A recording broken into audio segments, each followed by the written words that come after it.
All right, so I got a couple of saws to give a test run today. Figured I'd bring you along. So this video is basically being made so I can release something during or after the races or whatever. And since I'm doing this test run anyway, I'll just go ahead and make a video of it and release it. You know what I mean? So while you're watching this video, I'm probably working on the edit from the races. It's just a few days. I've only got a couple of days and I'm leaving. So yeah, we're right down to the wire here. So we're going to test the Partner 5000. Looks like the 372. I've been running it off screen, and it's time for me to work on leaning the tune out a little bit to get her, going. So I'm not sure how many RPM or anything it's going to be running. This tune is going to be a little lean for where it is in the break-in cycle, so it's just going to be set up like this for the races. I don't typically run them this lean otherwise. So you're going to get to see what this saw should perform like once it's broke in. I should say that. I got to test the 660, but there's a new sprocket coming. It's supposed to be here today, so I don't know if it'll be on this video or not. And what else? The pulling. We had some issues with the bar before. We're going to test it, make sure. I set up a different bar with it, and I've been using a bar rail closer, making sure all my bars are good and everything. If you've never used a bar rail closer, they are not to be overly, how would you say, overly glamored or whatever. They are a pain in the butt to use. A lot of people think you just stick it on there and you close up your bar and you're done. It doesn't work like that. Your bar does not wear evenly along the length of it. So the center of it will be wore out more than the ends. So when you close it, you'll get your center correct, but then your ends are too tight. So you have to go back in and tweak the ends and spread them apart and get them to where they should be. It's a process, but in the end, you end up with a much better cutting saw, It's something you probably do once or maybe twice throughout the bar's life. That's about it. Otherwise, you just, you actually redress the bar far more often than you would probably use the bar rail closer. But anyway, let's go ahead and start giving these some test runs. We'll start off with the Partner. I sharpened the chain up, went a little bit more hungry on it. I'm curious to see how she does. We're going to try it out. So, alrighty. I cleaned up my mess here. I'm going to tell you, having your cutting station right next to a burn pile is what makes this whole adventure a lot less work. You wouldn't believe how much work is involved in the cleanup side. Just dealing with your cookies and your sawdust and everything. So if you ever get into this, put your burn pile really close to where you test. Boy, does it save you a lot of work. I'll tell you what. Both of these cutting stands here are about to get cut up into firewood. They're pretty much wore out. Comes from whenever you cut into the V. After a while, it ends up wearing out and your dog doesn't want to lay in there flat. Like how this one's so small. If I had that sticking out on the other side of that, it'd be sitting like this because it's just been hogged out so many times, you know what I mean? So both of these cutting stations are about to be replaced. And I'm thinking about making one that clamps and everything. So something a little better, you know what I mean? But we'll see. Let's give this thing a test run.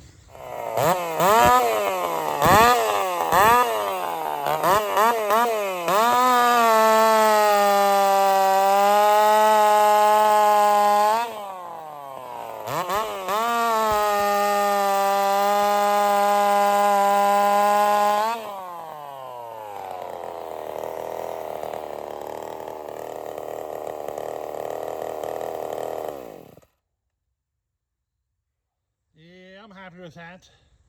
It's a steel 23 RS chain, but I sharpened it.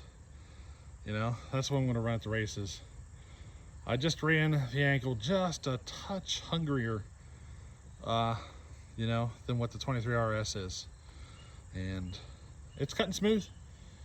She's on an 8-pin now, so I can't push as hard, but she seems to like it. And at the races, we're actually cutting smaller wood than that. So I'm going to go with the 8-pin. In fact, I discovered that every single saw I have needed to go 8-pin. So that's what we did. Everything. Every single saw we're taking to the races is on an 8-pin, except 2. There's 2 that aren't. Sorry, 3 that aren't. The P70 is on a 7-pin because it's cutting to like 24-inch plus wood. And the 660 and the 385, they're on 10-pin. So yeah, those 2 are on a 10-pin and the rest of them are all on 8. It seems to be a C83 thing.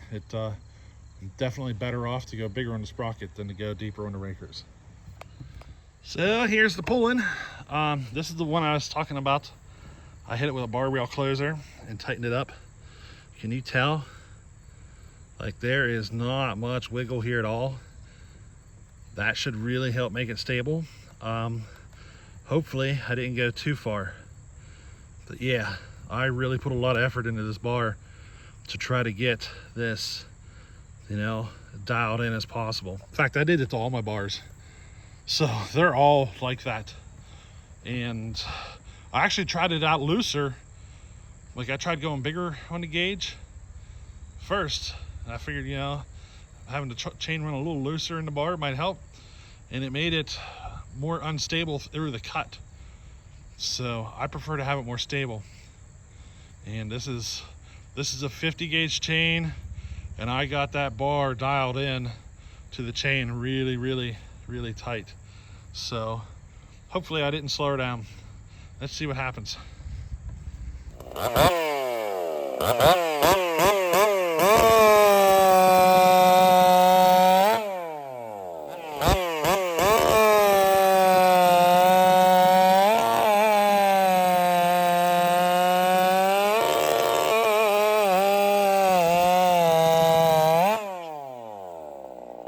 So what you just saw there is I attempted to make the 3 cuts, but I wasn't standing correctly. So let's look at this again. You see how far away I am? See how my arms are stretched out and how far away my feet are from the wood? I just wasn't set up to be able to control the saw through the 3 cuts properly, if you know what I mean. If you're not standing correctly, you struggle to control the saw through the 3 cuts. So I decided to kind of stand a little more correctly. I get nervous doing this because I wasn't wearing my chaps. You don't typically see me do this without chaps on, because you got to stand a lot closer to the wood. And whenever you make your cuts, you want the power head to be tucked up into your body a lot more. It really helps to control the saw. But you're going to see me here. I'm going to show you, like, if you're standing a little more straight up and down and you go to pick up your saw, you have to move a lot more distance in order to get to the wood. You see what I'm talking about there? Now watch how I stand for the races. I actually get down a lot lower. I crouch down there because then the only thing that needs to move is my hands, and I can get to the wood a lot faster. But you see how much more control I have? See how the saw is tucked into the body? I can control the saw a lot better through the 3 cuts when I'm standing like this. So don't practice this though if you're not wearing your chaps like I did. Don't do that. And here is the Neotech 372. That's what we're running in that 82cc and underclass or whatever. What is that, 5 cube? I think it's 5 cube. You'll notice she's different. The full wrap is gone. The dogs are gone, everything. She's stripped down. I mean, race versions of saws is pretty stripped down basic, you know what I mean? Some people put a little thing there in front where the felling spikes would normally be, but they make it smooth. And I discovered I don't like that. Has to do with the way a cookie can get up in there or whatever, because your cookies are thin, and the way the cookie can get in there and everything, sometimes it can throw you a little off. So I prefer just a flat space here, you know, nice and flat against the log. That's what I prefer. But let's give it a quick run. I'm going to try to lean it out a little bit, get some more speed out of it, but it may not work. We may not be far enough into the break-in, you know what I mean? So let's find out.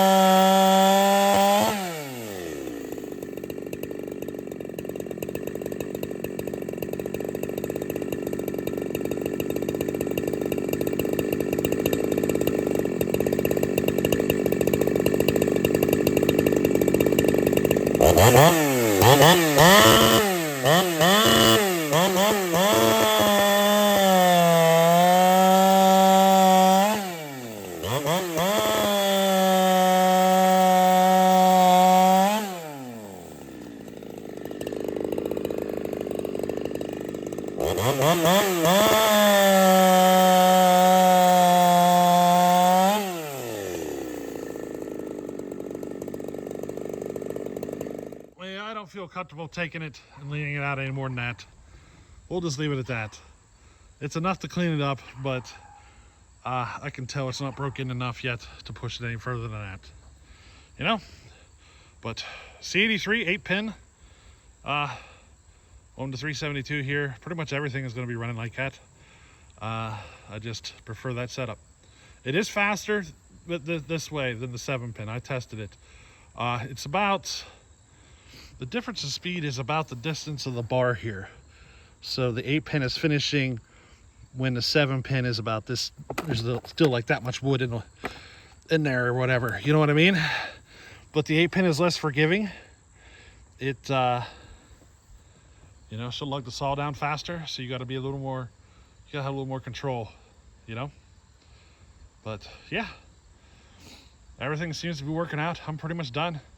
We're days away. I got the 660 left to test, and I'm just waiting for a sprocket to show up in the mail. It's supposed to be here today, but the mailman person already came and I didn't see it, so it may not be coming today. We'll see how she goes. Well, that's where we're at.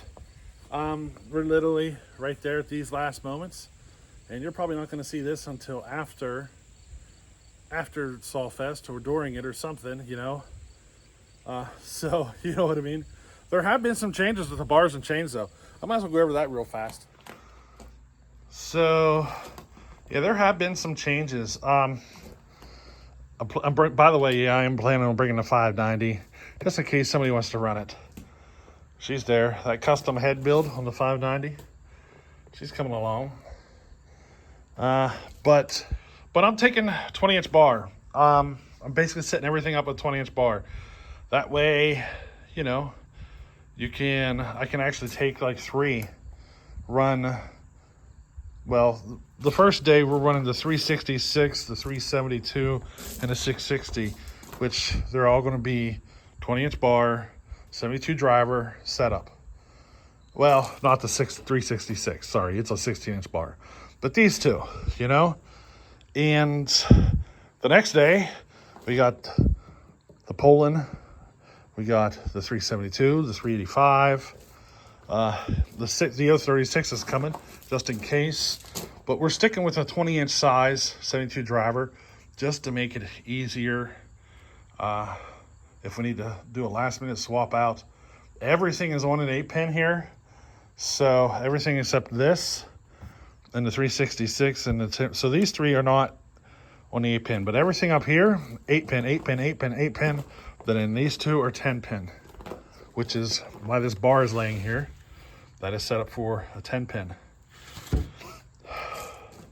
But yeah, actually I have this bar set up on 10-pin, and I modified it for steel mount. That way I can run this bar on the 660 on Friday and then move it over to the 385 on Saturday. 1 bar, 1 chain, both saws, both are on 10-pin. So this 24-inch bar might go because it's a steel mount, but I have the 20-inch bar that's steel mount. The steel mount thing, you know, I have an adapter. I have adapters to go from steel to husky, which that 385 has one. That's why I set it up with the steel mount, so I can run it on the 660. I have the bar mount adapter in there for the 385. But yeah, some changes. C83 straight up out of the box is what you're looking at, though. There's a reason.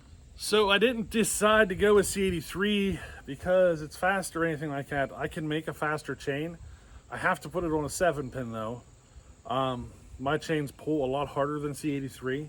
So like these C83 strap out of the box on an 8-pin is the way I prefer to run them, where if I were to do my sharpening, I'd have to put them on a 7-pin because they pull harder. Now I can make my chain outrun C83. The thing is, I've had so much other stuff going on, it's easier this way. You know what I mean? I just straight up out of the box, bolt it on, done. I don't have to, it's one less thing to worry about, you know? It's not quite as fast as mine, but, or what I can do, but you know, we'll go with it. There's tricks to getting chains faster. One of the things you have to do to really make your chain fast, especially on this softer types of wood here, is you gotta sharpen them down to the last little bits.